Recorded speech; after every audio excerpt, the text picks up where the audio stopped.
जय श्री श्याम। मैं आज आपके साथ में 20+ स्टॉक शेयर करूंगा। आपको अपनी रिसर्च के बाद में ही उन स्टॉक को बाय करना है। फर्स्ट स्टॉक का नाम है रैमको सीमेंट लिमिटेड। ये वीकली टाइम फ्रेम है। वीकली टाइम फ्रेम पे इसका 1100 के ऊपर में इसका ब्रेकआउट है। और अगर आप डे फ्रेम में जाके देखोगे तो डे फ्रेम में ये बहुत ज़्यादातर कॉन्संट्रेट किया था 1100 पे और ब्रेकआउट दिया, फिर भी नीचे आ गया। ठीक है, तो इसका वीकली टाइम फ्रेम पे ब्रेकआउट है 1100 के ऊपर। अगर ये 1100 के ऊपर सस्टेन करता है अप साइड में तो इसमें आपको अच्छा मूव मिल सकता है। और यहाँ पे इसके सपोर्ट है ये वाली रेंज में, ये 960 से 980 की रेंज में इस पर सपोर्ट है। अगर ये यहाँ से ब्रेकआउट करेगा 1035 140 तो नीचे यहाँ पे 960 980 पे इसके सपोर्ट है। अगर उसको ब्रेक कर देता है तो अप साइड में बहुत नीचे डाउन आ सकता है। एंट्री बनता है 1100 के ऊपर सस्टेन करता है तो वीकली टाइम फ्रेम पे।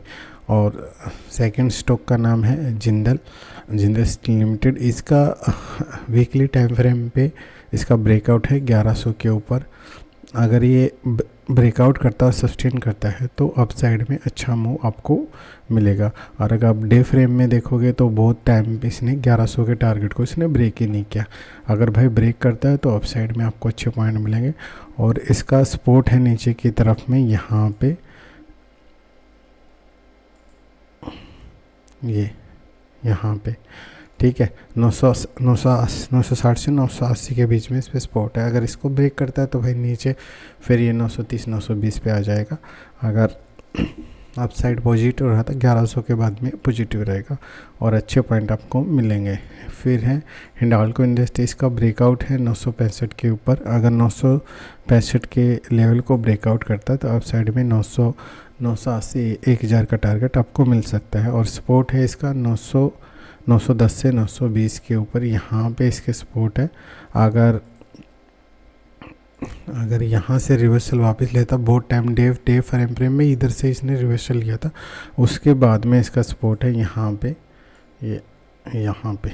ठीक है, अगर इसको लेवल को ब्रेक करता तो भाई नीचे अप साइड में बहुत नीचे फॉल आ जाएगा। लेकिन अप साइड में इसका 965 के ऊपर में है। अगर ब्रेक करके सस्टेन करता है तो अच्छा मूव मिलेगा। और नेक्स्ट स्टॉक है हिंदुस्तान यूनिलीवर। इसका ब्रेकआउट है 2400 के ऊपर डे फ्रेम में। ठीक है, और वीकली में भी इधर ही है इसका। अगर वीकली में देखिए चार्ट बहुत अच्छा लग रहा है। अगर 2440 पे अगर सस्टेन करता है तो अप साइड में अच्छे आपको पॉइंट मिलेंगे। नेक्स्ट स्टॉक का नाम है बजाज ऑटो 9600 के ऊपर अगर सस्टेन करता है तो अप साइड में आपको अच्छे पॉइंट मिल सकते हैं। बस 96 के लेवल को ब्रेकआउट कर दे और सपोर्ट यहाँ पे नीचे बहुत नीचे जाके है 9000 के ऊपर। तो मार्केट थोड़ा सा वीक है, लेकिन अब 96,600 के ऊपर सस्टेन करता है तो भाई अच्छे मूव आपको मिलेंगे। नेक्स्ट स्टॉक का नाम है जिंदल फोटो। इसका 1580 के ऊपर ब्रेकआउट है। अगर इसको 580 के लेवल को अगर ये ब्रेकआउट करता है तो अप साइड में अच्छा आपको मिलेगा। और इसका सपोर्ट है 1180 1200 के बीच में, 1250 में। ये देखिए इधर, अगर आप चार्ट को इधर ऐसे करोगे तो ये कुछ टाइम तक इधर किया था, फिर नीचे आया, फिर 1100 1150। लेकिन एक और इसमें ना दो स्ट्रॉन्ग है। एक तो यहाँ पे ये गैप अप खुला था, ठीक है, यहाँ पे इसने ज़्यादा टाइम मिला है 1080 से 1100, फिर ऊपर की तरफ गया, फिर यहाँ पे ये यहाँ पे ये सपोर्ट ले रहा है। देखो इस रेंज के अंदर, ये रेंज में, और यहीं से बैक करता है तो अप साइड में तो 1580 के ऊपर है और डाउन में वो लेवल है। नेक्स्ट स्टॉक है Dabur India limited. Dabur India का ब्रेकआउट है 535 के ऊपर। अगर ये ब्रेकआउट करता है सस्टेन करता है तो अप साइड में मिलेंगे। और इसका सपोर्ट है भाई इधर, ये देखिए इधर 480 500 सपोर्ट है, स्ट्रॉन्ग सपोर्ट है। अगर भाई इसको ब्रेक करेगा तो कुछ भी बहुत नीचे डाउन जा सकता है, लेकिन ज़्यादा नीचे कोई स्टॉक रिकमेंडेशन कुछ भी नहीं है कि आपको ये स्टॉक बाय ही करना, कुछ करना, अपनी रिसर्च करना, उसके बाद में ही कुछ करना। नेक्स्ट स्टॉक है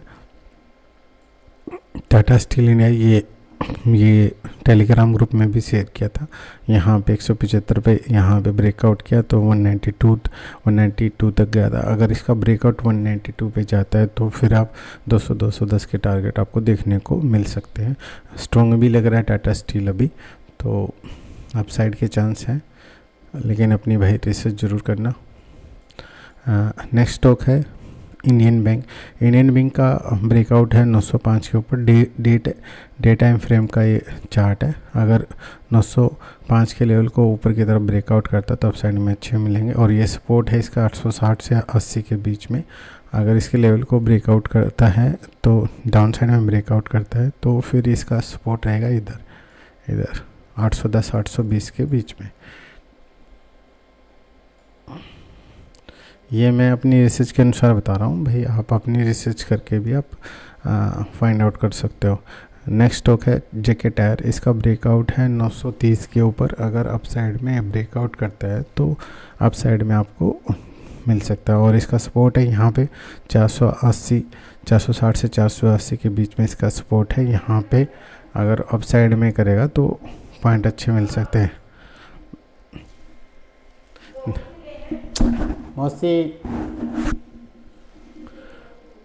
नेक्स्ट स्टॉक है अल्ट्राटेक सीमेंट। अल्ट्राटेक सीमेंट किसका ब्रेकआउट है 12,400 के ऊपर। अगर अपसाइड में अगर ब्रेकआउट करेगा तो आपको अपसाइड में अच्छे चांस आपको मिल सकते हैं, ठीक है। और वीकली टाइम फ्रेम पे जाकर देखोगे तो वीकली में भी 1240 के ऊपर सस्टेन है। ये ब्रेकआउट किया था लेकिन ऑफ साइड में गया नहीं। अगर ब्रेकआउट करेगा तो ऑफ साइड में अच्छे पॉइंट आपको मिलेंगे। वीकली और डे फ्रेम पे यही है, और इसका सपोर्ट है 1160 और 1180, 11,600 11,800 के बीच में सपोर्ट है। नेक्स्ट स्टॉक है श्रीराम फाइनेंस। श्रीराम फाइनेंस का ब्रेकआउट है 1,025 के ऊपर। 1,025 के लेवल को अगर ब्रेकआउट करता है तो आप साइड में अच्छे आपको पॉइंट मिल सकते हैं। नेक्स्ट स्टॉक है जीसीप। इसका ब्रेकआउट है 1130 1135 लेवल को अगर ये ब्रेकआउट करता है तो अप साइड में आपको 1160 1180 1200 के टारगेट आपको देखने को मिल सकते हैं। लर्निंग पर्पज से है, कोई इन्वेस्टमेंट का कोई आइडिया नहीं है आप इन्वेस्टमेंट करना। और सपोर्ट है इसका यहाँ पे 1150 1160 के बीच में इसमें सपोर्ट है। नेक्स्ट स्टॉक है इसका आपका नॉर्थन ARC कैपिटल लिमिटेड। ये अभी 275 पे चल रहा है। अगर 290 को अगर ये ब्रेकआउट करता है तो अप साइड में आपको अच्छे टारगेट मिल सकते हैं। सपोर्ट है इसका 240 से 250 के बीच में। नेक्स्ट स्टॉक है bank of India. Bank of India का मंथली टाइम फ्रेम पे ब्रेकआउट है 160 के ऊपर। अगर 160 के ऊपर ब्रेकआउट और सस्टेन करता है तो आपको 180 190 200 के टारगेट मिल सकते हैं। मंथली का चार्ट है ये, और इसका सपोर्ट है 125 130 के ऊपर। 200 के बाद में आप साइड में अच्छा मूव मिलेगा। नेक्स्ट स्टॉक है आपका भेल, Bharat electronic limited. Day weekly time frame है। आप इसका डे टाइम फ्रेम पे देखोगे तो आप अभी ये 420 के ऊपर ब्रेकआउट करता है तो अप साइड में अच्छे चांस मिलेंगे। लेकिन 430 के लेवल को अगर ब्रेकआउट करता है अप साइड में आपको 450 के टारगेट शॉर्ट टर्म में आपको मिल सकते हैं। हाँ, बुलिश होना है 430 से, उससे पहले इसके अंदर बुलिश नहीं होना है। मार्केट थोड़ा सा वीक भी है। नेक्स्ट स्टॉक है BDL। वीकली टाइम फ्रेम है भाई, इसका वीकली टाइम फ्रेम पे सपोर्ट है 1330 और 1350 के ऊपर। अगर भाई अगर ये 950 से 1000 के लेवल को अगर ब्रेकआउट करता है तो अपसाइड में बहुत ज़्यादा फाल आ जाएगा BDL के अंदर, और बुलिश होना है इधर 1650 1670 के बाद में इस स्टॉक के अंदर आप बुलिश हो सकते हो। नेक्स्ट स्टॉक है आपका इनोप्लिस। इसका ब्रेकआउट है 580 560 के ऊपर, और इसका सपोर्ट है 250 से 260 के बीच में इसका सपोर्ट है। अगर ये लेवल को भाई बिलो इसके क्लोज कर देगा ना, यहाँ पे तो इसका सपोर्ट है। अगर 250 260 के नीचे क्लोज कर देगा तो भाई तो डाउन साइड में ये चला जाएगा। ये मैंने टेलीग्राम के अंदर भी शेयर किया था। 1560 के ऊपर बाइंग का सेशन था, तो 1750 के ऊपर इसका ब्रेकआउट अगर 1750 के लेवल को अगर ब्रेकआउट करता है तो आपको 1800 के टारगेट आपको देखने को मिल सकते हैं। नेक्स्ट स्टॉक है बजाज कंज्यूमर। इसका मंथली टाइम फ्रेम में ब्रेकआउट है 320 के ऊपर। अगर 320 के लेवल को ब्रेकआउट करता है तो 340, 350 और 375 के बाद में फुल बुलिश हो जाएगा। इन्वेस्टमेंट पर्पज़ से कोई एडवाइस वगैरह नहीं है, लर्निंग पर्पज़ से है। आप अपना खुद का रिसर्च भी करना, ठीक है।